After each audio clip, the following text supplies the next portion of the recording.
Let me get started. I want to say good morning to everyone. I want to thank everyone for being here. And this morning I'm joined with Chief Troy Fenner, Chief Satterwhite, various homicide investigators, and Harris County District Attorney Kim Ogg, Chief Pena.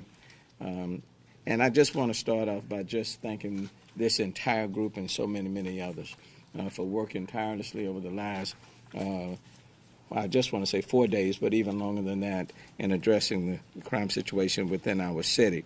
This morning, we are announcing the arrest of 2 individuals in connection with the murder of New Orleans Police Detective Everett Briscoe and critically wounding Darren Ricoffey, who remains hospitalized in critical condition. These suspects are charged with capital murder and attempted capital murder, and Chief Fenner, as well as Harris County District Attorney Kim Ogg, will speak more specifically to these charges. 4 days ago, we stood here and said we would find and arrest the individuals responsible for the shooting that happened at the restaurant at Grotto's on Saturday, August 21st, and that is exactly what happened. We said we would find them, and I want to thank all of law enforcement and all of the people in the community that assisted in helping to find them.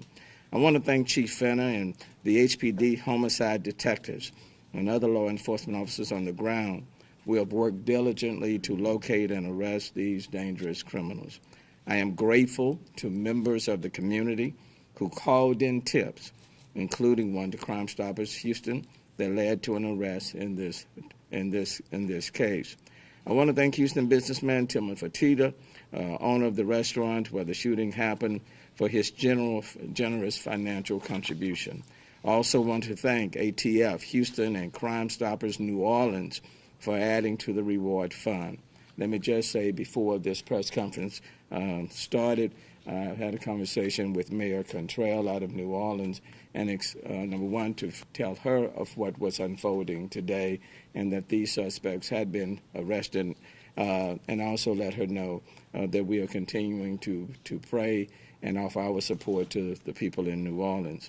I am proud of this community and how the city stepped up to do the right thing by calling in to provide detailed information that led to these arrests. This is a heartbreaking time for the victims' families and in many ways for the entire city of Houston and New Orleans. And I do want to continue to extend my prayers to Officer Briscoe's wife and his family and his friends and the fellow police officers in New Orleans. And then I want to continue to lift up Mr. Ricoffey and his wife and his children, family members, and friends. The break in this tragic case won't bring back Detective Everett Briscoe. It won't undo what Mr. Ricoffey is dealing with at this point in time. But I pray this development provides some amount of relief for the family as they prepare to lay Mr. Officer Briscoe to rest in New Orleans Saturday. I have asked Mayor Pro Tem David Martin and his wife to represent the city of Houston at that funeral tomorrow. My heart goes out to his wife, his children, extended family, friends, and fellow officers. And to the Ricoffey family, I want them to know that we continue to pray for him and continue to lift them up as well. The city of Houston is sending representatives, and I just simply ask that we continue to do our best as we move forward. The work on this case is far from over, and let me now yield to Chief Fenner to provide additional details. Thank you, Mayor, and thank you, everybody, for being here. I just want to thank our community. And this is what happens, and this is what we talk about when community and police officers come together. And not only this homicide, but all homicides in our city. I'm fortunate and glad to stand with our district attorney, our fire chief, Sam Pena. Thank you for being here. But I don't want to repeat everything that the mayor said. I want to thank Tillman Fertitta, our Crime Stoppers, both here in Houston and in New Orleans, our ATF partners, all of our partners that assisted us. But I also want to thank our team, our homicide team under Commander Deese, Lieutenant McGowan, and all the other investigators. Great work, but we cannot do it alone. But I want to speak shortly to the human element, that sometimes things that go on behind the scenes with families who are suffering because of senseless violence. They're people. I'm proud that I'm going to go down and stand with my colleague and my friend,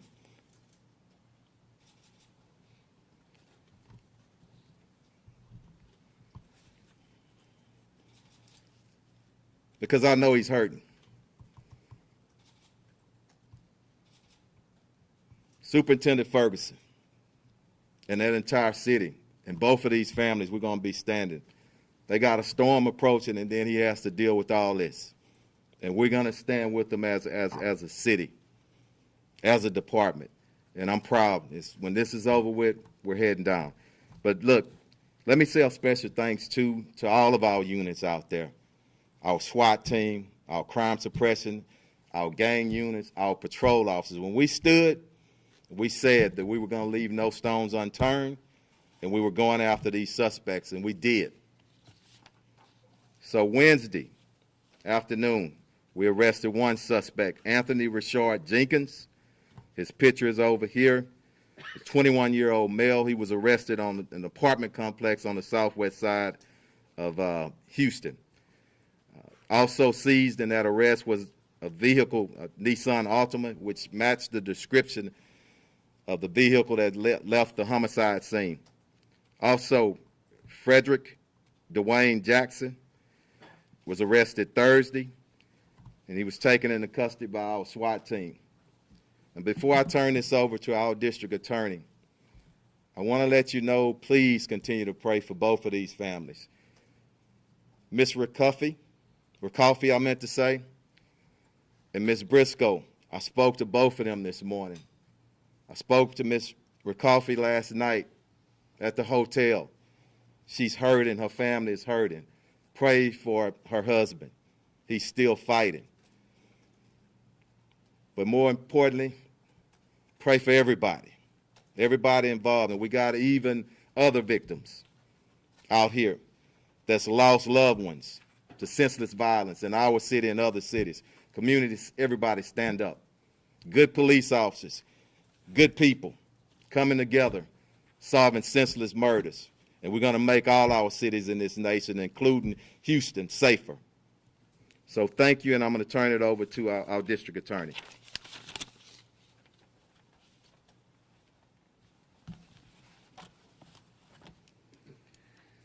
So just like on the old TV show Law and Order, the police can make the investigative effort, as they have in this case, to solve a city's terrible crime. It does take prosecutors, however, to take that charge to court. And with that, I want to thank our prosecutor, Cameron Callaghan, works under Ruben Perez in our Gangs and Organized Crime Unit.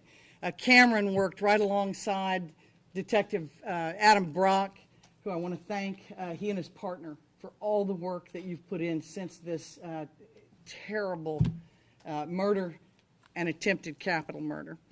And I just don't have enough good things to say about the leadership of HPD, Mayor, under my friend Troy Fenner.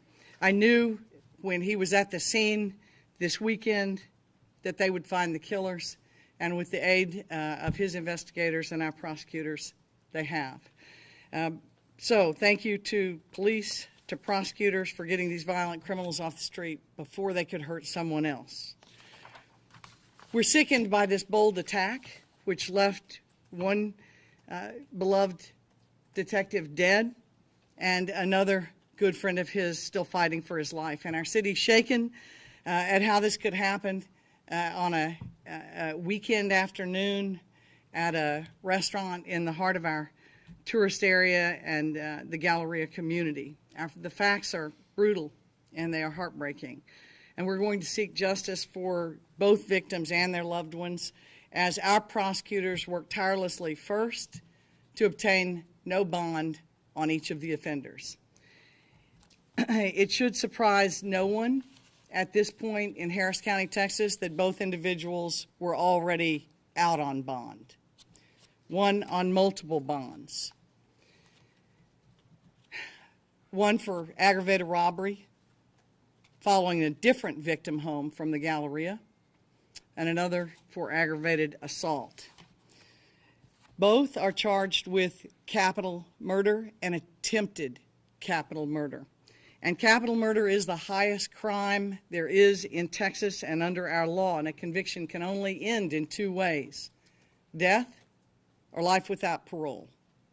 And I want our city to know that death is on the table. A senior committee of prosecutors will be reviewing the evidence gathered by the police in this case and will announce what the results of that are after all the evidence is in and due consideration has been given. As I keep saying, I am opposed, along with the mayor, the police chief, to the repeated release of people on multiple bonds. There is no doubt that that is in part driving the crime rate that all of these members of law enforcement are working so hard to prevent. So in spite of the frustration that everyone feels, I think today is a moment that we should be proud of, because you have caught the offenders. There is a third suspect who is a person of interest. No further information will be disclosed about that person at this time. And I just want to thank Chief Finner. He called it right from the beginning. At least one of these individuals, Jenkins, is a known and documented gang member with YSB, the Young Scott Block gang that has been responsible for so many other crimes in the South Lawn and Southwest area of our city. And I applaud everyone who has been up day and night for doing their job. And I want to thank in advance the prosecutors who will be carrying the ball forward on no bond requests before the magistrates and the judges in the trial courts. And we look forward to receipt of all the evidence, the identification and capture of the third suspect, and moving forward before a Harris County jury. Our juries are comprised of regular people.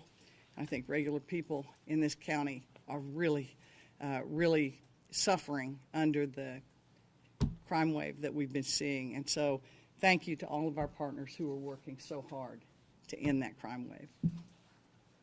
We'll bring up Lieutenant.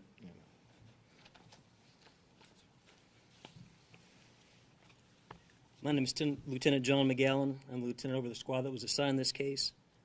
I'd first like to say that, as with any case that my squad is assigned, or anybody in the homicide division is assigned, our first priority is to clear the case and to get justice for the victims. In this case, we had some other priorities. One of our priorities was to do a job that my squad could be proud of, that my division could be proud of, and that my department and the citizens of Houston could be proud of. Secondarily was to do a job that Detective Briscoe, Mr. Ricolfi, his loved ones and family, his department, and his city and his citizens could be proud of. And I think that we've accomplished that goal. I'll answer any questions if you have any. One of the suspects arrested on Laurel last night. On what? Laurel Street? Was he arrested on Wall Street? No. So you had the Wednesday was at the Fondren apartment, and yesterday was at Southwest, right? Yes, ma'am. At the hospital? Yes, ma'am. Okay. And can you tell us about the fact that, how did you guys develop leads for them? Because one was had a warrant out for his, he had jumped bail, and the other young man had another couple of ag assaults and stuff. How did you develop leads on them? We conducted research on what we believe to be the MO. We conducted research on the vehicle. We received a Crime Stoppers tip and numerous tips from the community that helped us piece this together and led to these two individuals. We heard Chief Finner, Chief, tell everybody thank you so much.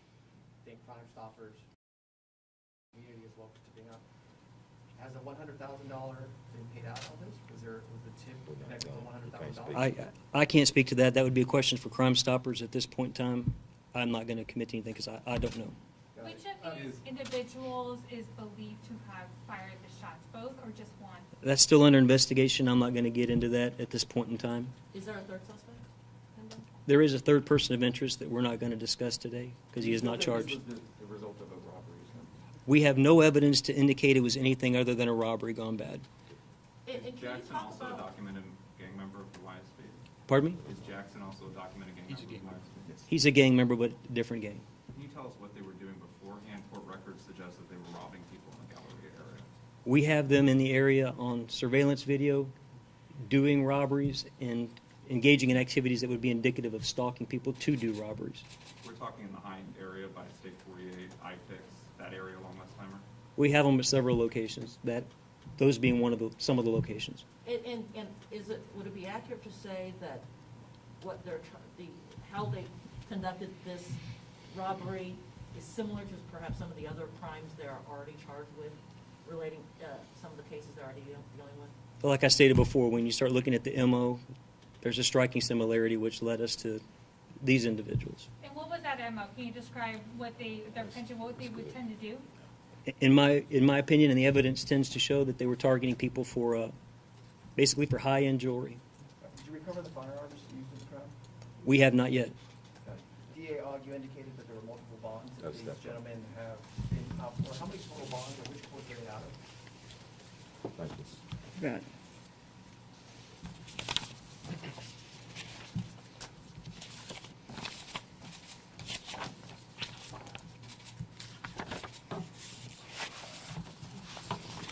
Okay. Jenkins was on bond for aggravated assault with a deadly weapon. The bond was $40,000 when the new offenses were committed. He has a prior, which normally juvenile convictions are not disclosable, but this one is in the public record. He had a 4-year determinate sentence in 2017. So he was out on one. Jackson was out on, and I'll have to tell you the court in a minute. Jackson was on bond for aggravated robbery for an incident that occurred in 2020. He's accused of, in that case, of committing an aggravated robbery along with a co-defendant of a complainant who is believed to have been followed home from the Galleria area.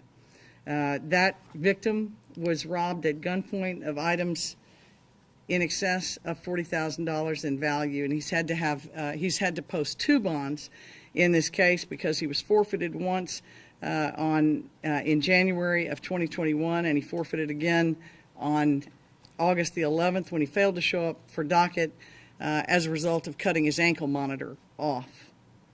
The time he cut the monitor, he was out on a $150,000 bond for the aggravated robbery. There is some indication that the desire to obtain bond money could be involved in the case for another individual. You know, I want to say that the way that bail is being handled right now by bonding companies can and may have compounded the problem by just taking a small percentage and letting those accused who are out pay the balance. It can be considered a motivation for further crime to raise their bond money.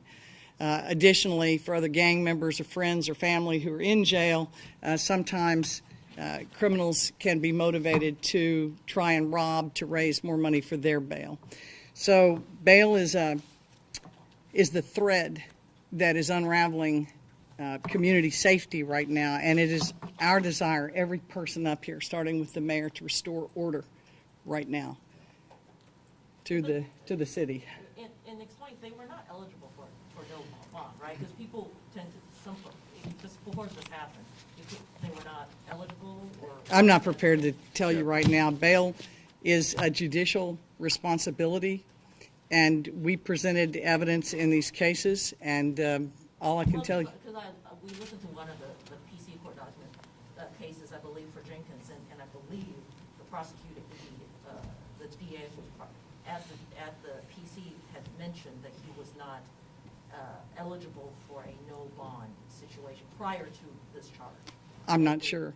What I can tell you is that these ankle monitors, there's at least 4,000 people, as I understand from the judiciary, there's about 4,000 people out right now on bail with ankle monitors.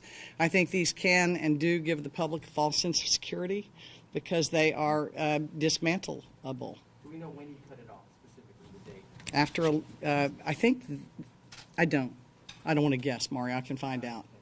Mayor, as we heard from the lieutenant, as well as Chief Finner, if you don't mind weighing in after the mayor, we heard from the lieutenant, this is an act of robbery. And from what we have gathered and what we reported, if this was a random act, there was no charge of this incident. This said, what message do you have to the citizens in Houston who are visiting locations now and see this, and this is a robbery, this was not targeted? Is there a message you have for citizens about being aware of the surroundings? Let me just say, I don't want to get too much into the weeds in this case because I didn't investigate it, so I really can't speak. I'm going to leave that to the detectives and the prosecutors to try this case. I do want to take the opportunity to encourage people and people in our community to provide the necessary tips and information because that was helpful in this case, and the community plays a very important role. And I do want to thank the persons in our community who knew something and said something, and they didn't wait. Okay, so I do want to thank people for doing that, and let me encourage people in the city to continue to do that on other crimes. That will help these detectives and prosecutors, all of us, to get these people off the streets, and then can get them in jail and hopefully keep them there. And as we've all said, we don't agree on multiple bonds, especially felony bonds. So we want to be very clear on that. In terms of regardless of what the motives may be, whether it's to rob or whether it's just to commit a senseless crime that can lead to murder, there is no justification and no excuse. Okay, in my mind, there's absolutely none. So there's no justification you can give for wanting to rob somebody. I don't care what anyone may say, or something that may end up in murdering someone. No justification, no excuse. And what I will say to the people in this city is that the city of Houston and this administration will provide HPD with whatever resources they need in order to do our job. We're going to do our job, okay? And that's why I certainly want to thank these detectives, these police officers who have been working around the clock. Chief Finner and the district attorney alluded to it. Chief Finner called this one from day one because over the weekend he told me who he thought committed these crimes and perhaps possibly where they could be found. And I would tell you he was spot on. So I do want to acknowledge him and then acknowledge people who stepped up. The Crime Stoppers out of New Orleans. Let me thank them, and I thank Mayor Cantrell, Crime Stoppers here, AFT, Tillman Fertitta. I want to thank all of these individuals. But we will have a safer city as long as we are all working together, and this is where the community stepped up in real time to make that happen. So there are others who have committed crimes in our city, other families who are hurting, but I would say to those other families, we will find the perpetrators of those crimes, and we will bring them to justice. We will find them. It may take us a little time. We will find them, and then we will help to make our city safer than where it is today. Much, much safer. And maybe the chief can talk a little bit about this. I just had a question, General. Like we've covered over the last year, this being the most high profile of so many robberies and crimes related to Galleria area, people followed home. Is there anything business groups in that region, like the Uptown Park and some of the larger business owners, is there anything they can do? They are, and let me commend them for working with us. A lot of those businesses, you see, they have hired extra security, off-duty officers. But let me cut through a few things, and because I told y'all we have a suspect that we're still looking for in this one, and we have some other ones. So these are our top-notch investigators. I want to get them back to work, but not so much of what other people are doing. You know what the message should be to these violent crooks out here, okay? And that evening, I said it and I meant it. The message is to them. You think you're going to just keep victimizing people in our city? It's not going to happen. Our citizens and our entire team, we're going to stand up We're going to work together, and we're going to put people in jail. And everybody in our criminal justice system, and y'all know I'm not political, everybody has to do their part. And that's my ask. Everyone, every arm, every finger of this criminal justice system, do your part, and we'll have a safer city. Now, we're going to break it. I got to get them back. Thank y'all for showing up. Go ahead, one more. Off that response, I need some Two clarity. questions, you and him. Go ahead. That response that you just had just now needs some clarity here, because you just indicated that we gotta break them because we're looking for another suspect and some others that are out there. So is there- No, let me clarify. Let me clarify. What I'm saying is one suspect pertaining to this, but these are not the only families that's suffering. I want them out searching for anybody who victimized somebody in our city. Thank you. Last question. Can you tell us the name of the details of the takedown in the parking lot of Memorial Furman yesterday? On the southwest side? Go ahead, and that's the last one. Thank you. All right. He was taken down by our SWAT team in a motor vehicle. We pulled him over on traffic, and he was taken into custody without incident by our SWAT team. And that car was not, you don't believe was used in the robbery? The vehicle that Mr. Jackson was arrested in yesterday was not the vehicle that was used in the crime. But the one that's at the Fondren, the vehicle at Fondren. It matches the description. We believe so. That is not confirmed at this time. And have you identified which one you believe fired the shot? As I stated before, no. Hey, we're good. Thank y'all. Okay, thank y'all. Pray for the families.